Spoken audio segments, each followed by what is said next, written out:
નમસ્કાર, સ્વાગત છે આપનું ટીવી9 વિશેષ કાર્યક્રમ મતદારોનો મિજાજ કાર્યક્રમ અંતર્ગત આજે મળીશું નવસારી શહેરના વી વન્ડર વુમેન ગ્રુપના મહિલાઓ સાથે વાત કરીશું, જેઓ નવસારી શહેરના એક જાગૃત મહિલાઓ તરીકે નવસારી શહેરના પ્રશ્નોને કાયમ માટે ઉઠાવતા રહે છે અને પોતે મતદાર તરીકે સમગ્ર જે કે ઇલેક્શનની પ્રક્રિયા છે, ચૂંટણી પ્રક્રિયા છે, એમાં શું માને છે, કયા પ્રકારના મુદ્દાઓ નવસારી શહેર માટે મહત્વના છે, કયા પ્રકારની સુવિધાઓ અને કેવા પ્રકારના નવસારીને જરૂર છે વિકાસ થવા માટે, પ્રકારના તમામ મુદ્દાઓ છે, મુદ્દાઓ પર વાત કરીશું।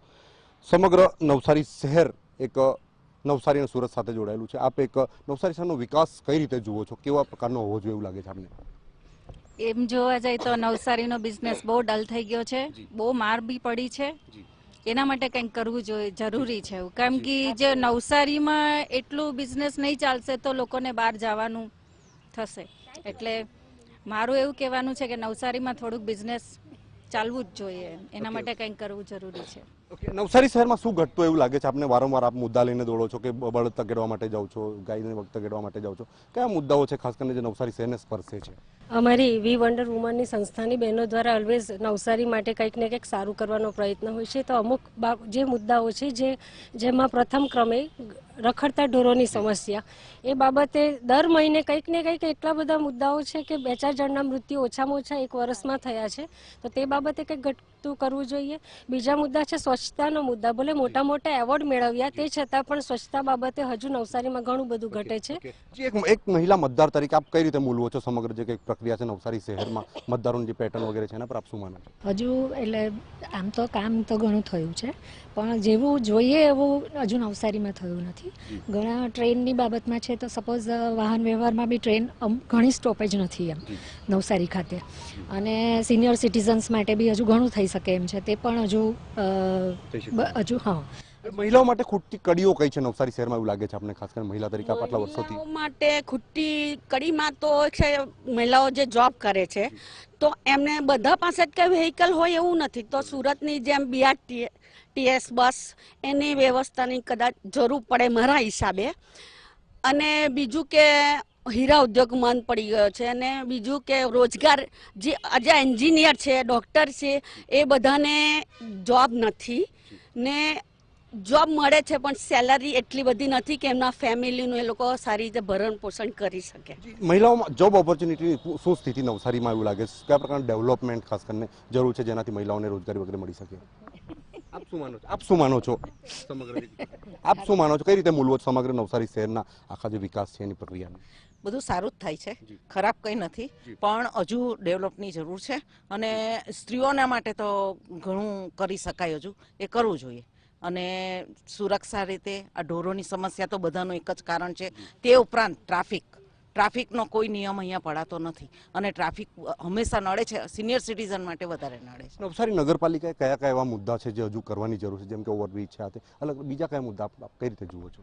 આગળની સરકાર કરતાં આપણી આ સરકારે ઘણું સરસ કામ કર્યું છે, અને જોવા જઈએ તો લોકોમાં પણ એટલી જાગૃતિ હોવી જોઈએ। સરકાર પર બધું માથે થોપી દેવાથી કંઈ ના વળે, આપણે પોતે જ્યાં સુધી જાગૃત, આપણે બીજી કન્ટ્રીમાં જઈએ છીએ ત્યાં બધા વાંકા રહીને બધું કરે છે, અહીં આગળ છો તમને નગરપાલિકા બધું સ્વચ્છ કરી આપે, આપણે સ્વચ્છતા અભિયાન ચલાવીએ, બધું કરીએ, પણ જ્યાં સુધી લોકોમાં જાગૃતિ નહીં હોય, 1 મિનિટમાં બધું ગંદકી એમની એમ થઈ જાય તો પછી દરેક વસ્તુની એક લિમિટ હોય। સરકાર બધાના ઘરે ઘરે આવીને કંઈ આંગણાની સફાઈ ના કરે, લોકોમાં જાગૃતિ ખૂબ લોકોમાં જાગૃતિ ખાસ મહત્વની જરૂર છે, અને ખાસ કરીને બીજા અલગ અલગ મુદ્દાઓ છે એના પર જઈશું। આપ નવસારી શહેરનો વિકાસ કેવો હોવો જોઈએ એવું લાગે છે એક મતદાર તરીકે? આપ શું માનો છો, કેવી સુવિધાઓ વ્યવસ્થાઓ હોવી જોઈએ? એક એઝ અ મતદાર તરીકે તો સુવિધામાં એવું છે કે જ્યાં સુધી આપણે ના જાગૃત થઈ, આ બેને કહ્યું એમ, ત્યાં સુધી કાંઈ નહીં થશે।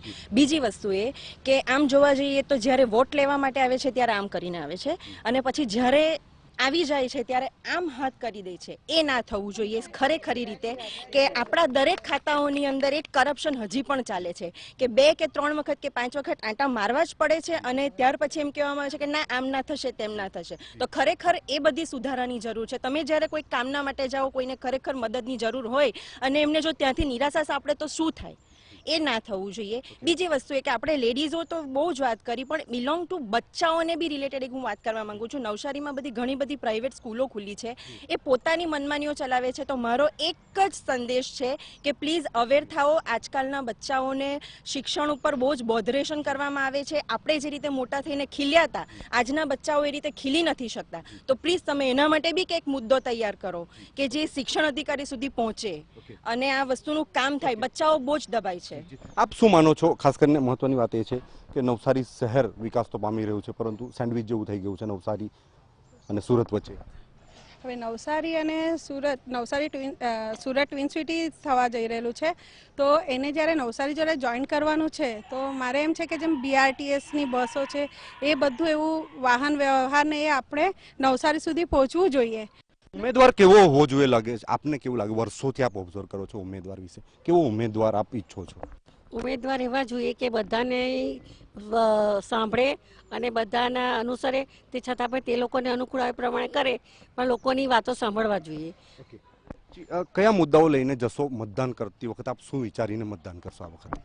અમે તો પહેલા એ જ છે કે નરેન્દ્ર મોદી સાહેબ આવે જ અને જે કંઈ મુદ્દા છે એના માટે એ વિચારણા કરે આવ્યા પછી. જેવો મુદ્દો અસર કરશે એવું લાગે છે સ્થાનિક? હું એવું વિચારું કે આપણે મતદાન કરવા જઈએ તો આપણે શિક્ષિત છીએ, તો નોટાનો ઉપયોગ તો બિલકુલ જ નહીં કરવો જોઈએ કે જેથી આપણો મત ખરાબ થાય, અને સારા વ્યક્તિને આપણે જીતાડીને આપણા કામોના પ્રગતિશીલ બનાવી શકીએ. સ્થાનિક મુદ્દાઓ જે છે એ કેટલા મહત્વના રહેશે એવું લાગે છે આ વખતે ચૂંટણીમાં? ઘણા મહત્વના છે, અને અત્યારે જે CCTV કેમેરા છે એ છે, પણ એટલા બધા નથી જેની કે ખરેખર જરૂર છે. એ મહિલાઓ માટે બહુ જ જરૂરી છે, અને બાકીના બધા ઘણા બધા મુદ્દા જેવું કે આપણી બહેનોએ કીધા એના ઉપર ખરેખર વિચારણા થવી જોઈએ અને કામ આગળ વધવું જોઈએ. આપ શું જુઓ છો નવસારીની રાજનીતિમાં? આટલા વર્ષોથી આપે ઓબ્ઝર્વ કર્યું છે, શું જુઓ છો? શું ખૂટે છે અને શું ઘટે છે નવસારી રાજનીતિમાં એવું લાગે છે?